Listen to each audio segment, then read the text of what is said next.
Good day, everyone. I am Abdul Basir Buat, and today I will be discussing Sternberg's successful intelligence theory and the Weeks model.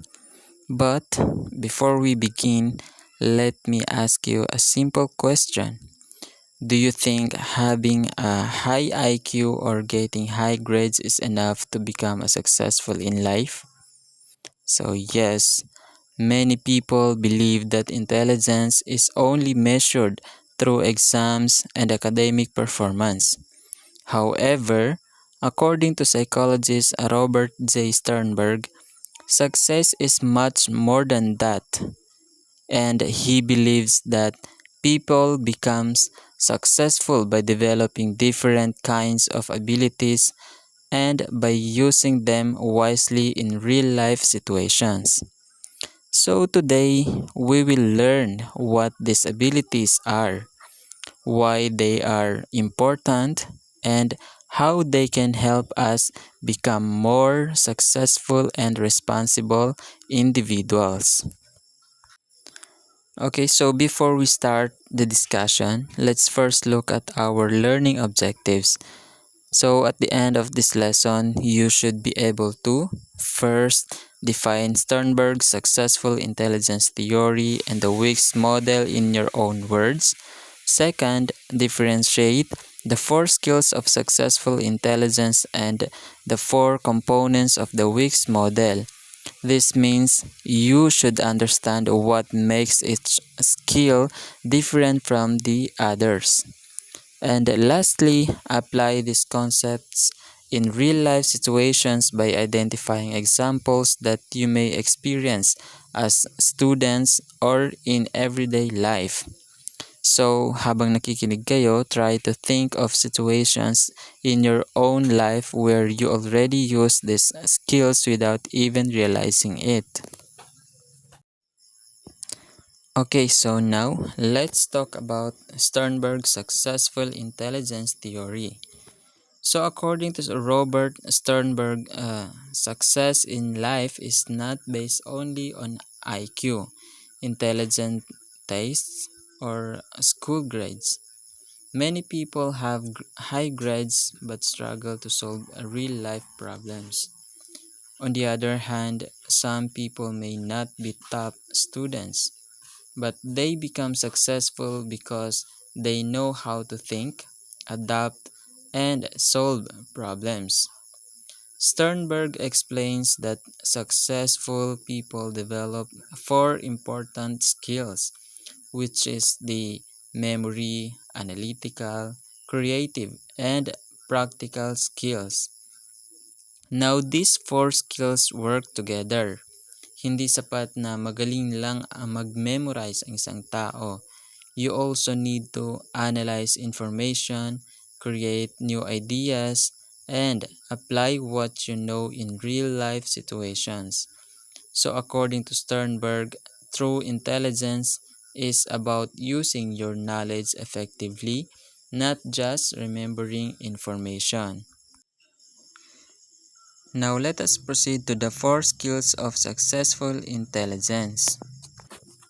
Okay, so the first skill is memory skills. Memory skills refers to our ability to remember and recall information whenever we need it.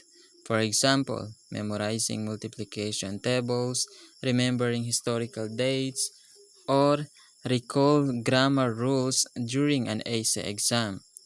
As students, we use memory almost every day because we need to remember lessons, formulas, vocabulary words, and even important concepts. However, Sternberg reminds us that memorizing alone is not enough. It is only the first step.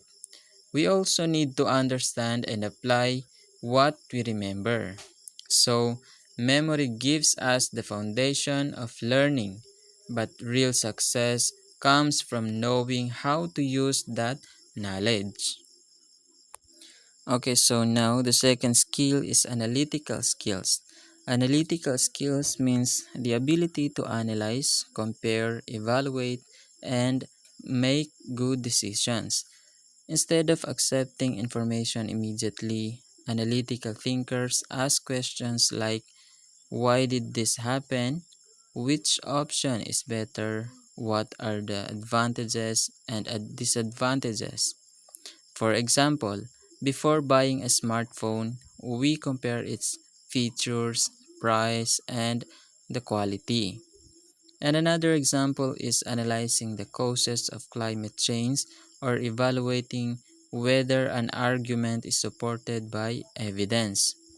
So, basically, analytical skills help us become critical thinkers. Hindi tayo basta naniniwala agad. We examine information carefully before making decisions. So, that is analytical skills. Okay, now the third skill is creative skills. Creativity is the ability to think of new ideas and different solutions to problems.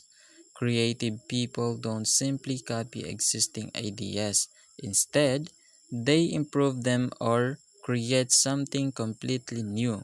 For example, designing a recycling project for the school, writing an original story, or inventing a product that makes daily tasks easier.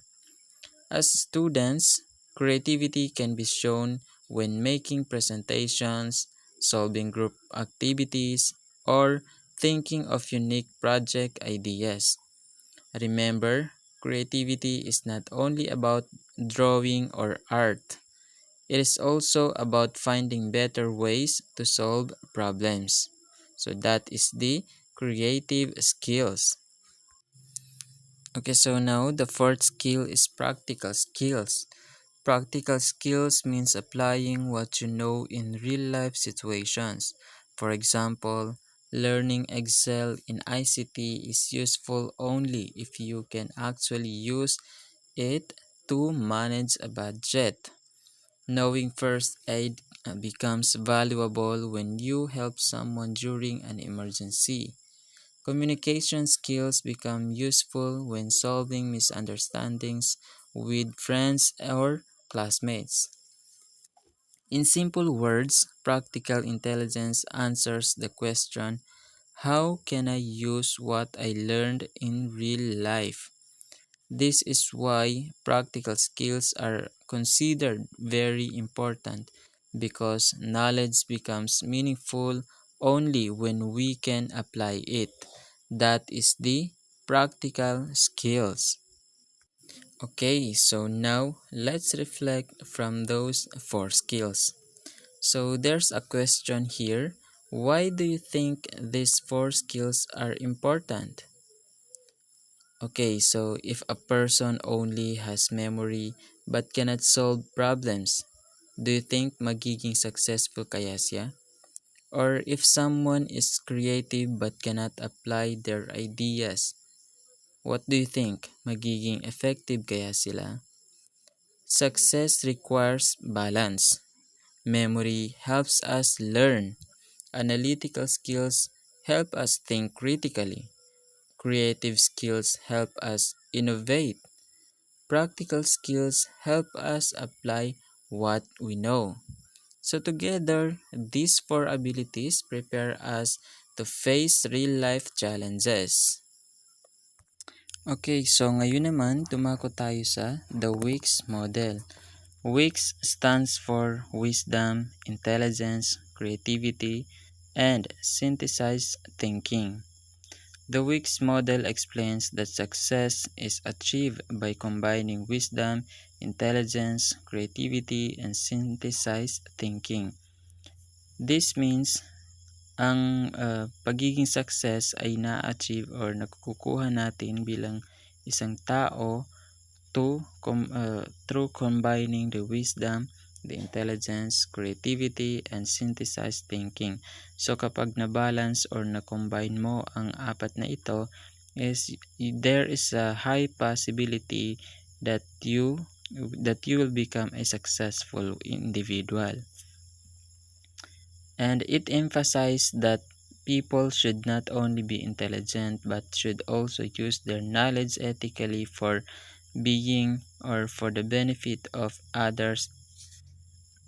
Ibig sabihin, dapat hindi ka lamang matalino. Dapat alam mo rin kung paano gamitin ang iyong kakayahan para sa nakakabuti or para sa ikakabuti ng nakakarami.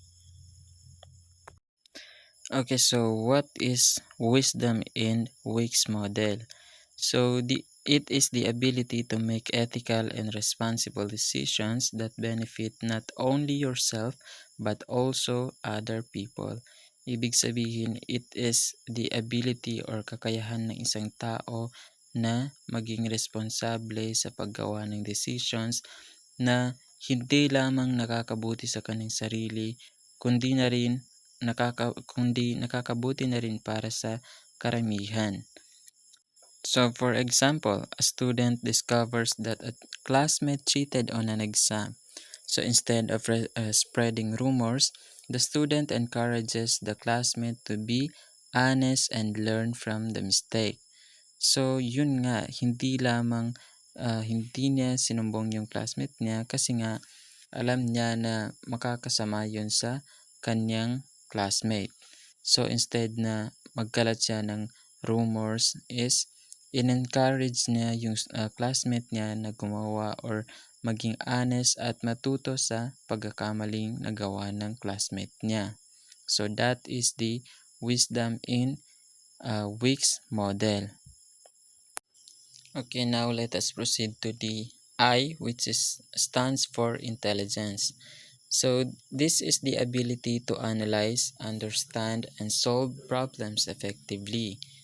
Meaning, if you have an intelligence or if you are intelligent people or person, dapat alam mo kung paano gamitin ang iyong katalinuhan or ang iyong kakayahan na makasolve ng isang problem. Like for instance, a student analyzes the causes of climate change and suggests practical ways to reduce pollution. So, yung talino or yung kakayahan niya is ginamit niya to solve or to suggest a solution for that kind of problem. So, dapat alam mo kung paano gamitin ang iyong talino. So, that is the intelligence. Now, what is C in Wick's model? So, it is creativity. It is the ability to develop new ideas and innovative solutions to problems. So, just like what I've said earlier, ang pagiging creative ay hindi lang about sa arts or drawings, but it also about how you develop or how can you produce a new ideas. Like for instance, a student creates a mobile app that reminds classmates about assignment deadlines. So in this case, yung student na to is ginamit niya yung pagiging creative niya para makagawa ng app na magre-remind sa kanyang mga classmates ng deadline ng kanilang assignments. So in that way, nakatulong na siya sa pagiging creative niya or sa kanyang creativity. So that is what we call creativity in Wick's model. Now, the last part in the Wick's model is the synthesized thinking. So what is synthesized thinking? It is the ability to combine wisdom, intelligence, and the creativity into meaningful action. So, ibig sabihin kung meron kang kakayahan na gumawa ng or kung meron kang kakayahang pagsamahin ng wisdom, intelligence, at creativity is meron kang synthesized thinking. For example, students notice plastic waste around the school.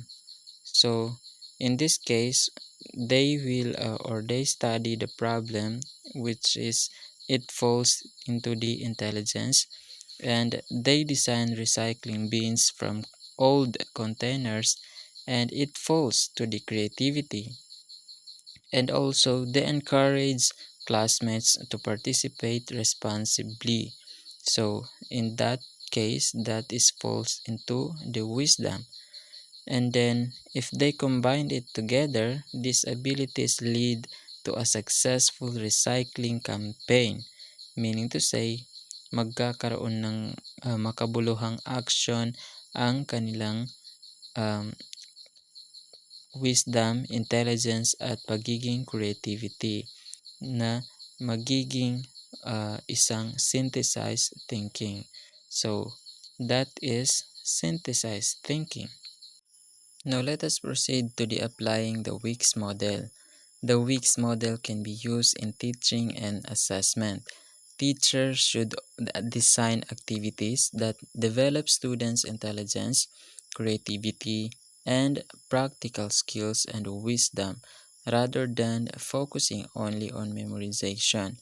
Meaning to say, in applying the Weeks model is kailangan yung teacher or you as a teacher is dapat mag-provide ka ng activities na magde-develop sa intelligence ng students, maging ang kanilang creativity, ang kanilang practical skills at ang kanilang wisdom.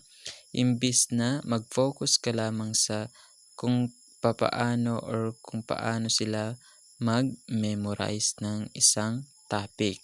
So, dapat magkaroon ka ng strategies na magde-develop sa intelligence or creativity and practical skills and wisdom ng isang student. So, that is how you apply the Weeks model.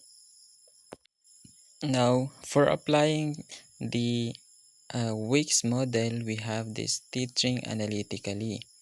So it is develop students' critical thinking and problem-solving skills. Students are asked to analyze, compare, and contrast, evaluate, and judge, and also to critique. So in teaching analytically is it is the way or it is the approach na kung saan nagkakaroon ng analyzation or nagkakaroon ng development ang isang student sa kanilang analyzation, compare and contrast, and evaluate. Okay, so for example, analyze the character development of Ibarra in No Limitang Hire.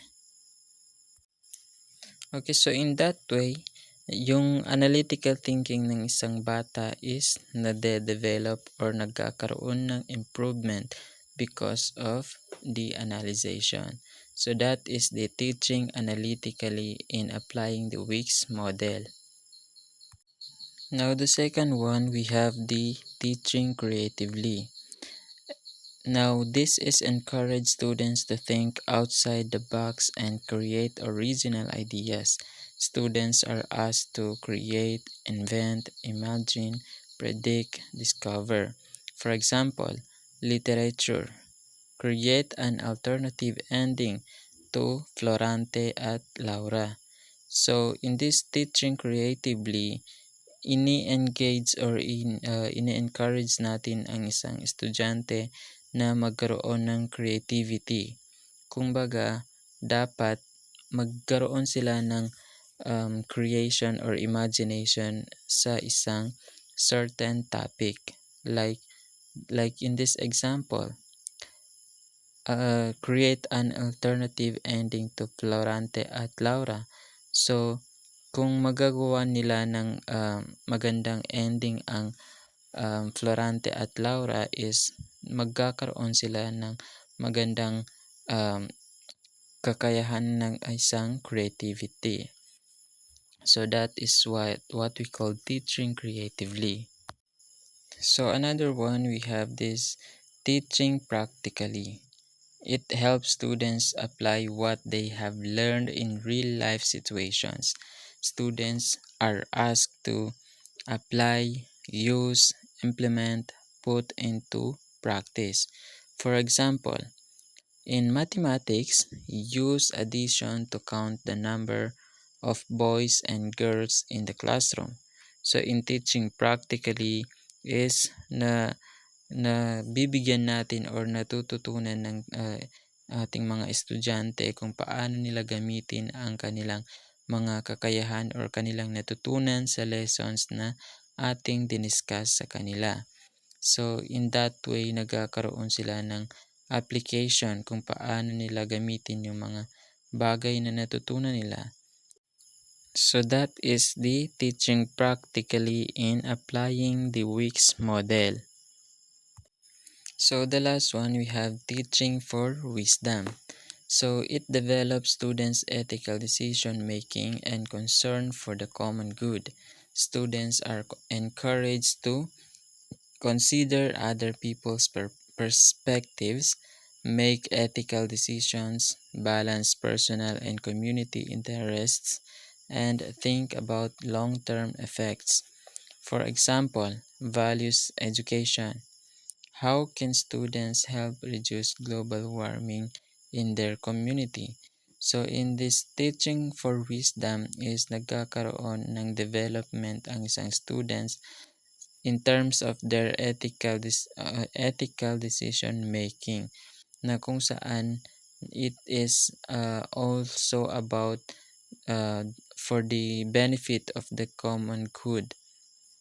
Kumbaga hindi lang para sa kanilang sarili yung ginagawa nila. It is for the sake of the common good. Nakakatulong sila sa paraan na kung saan nagkakaroon ng development ang kanilang wisdom. So, the Wix model provides many benefits for both students and teachers. It recognizes that every student has different strengths. It provides long-term learning because student understands the concepts instead of memorizing them. And it also builds confidence because students discover their own abilities. Most importantly, it increases students' motivation because learning becomes more meaningful and connected to real life. So, when we apply the Wix model, students learn to analyze problems using intelligence, create new ideas using creativity, apply knowledge through practical skills, and make responsible decisions through wisdom. These four abilities work together to help learners become successful inside and outside the classroom. To conclude, Sternberg reminds us that success is not measured by IQ alone. True success comes from balancing memory, analytical, creative, and practical skills together with wisdom. When we develop these abilities, we become better learners, better problem solvers, and more responsible individuals. As future educators, this theory also reminds us that our goal is not only to teach students how to remember information, but also how to think, create, apply knowledge, and make ethical decisions. Thank you, and that's the end of my presentation.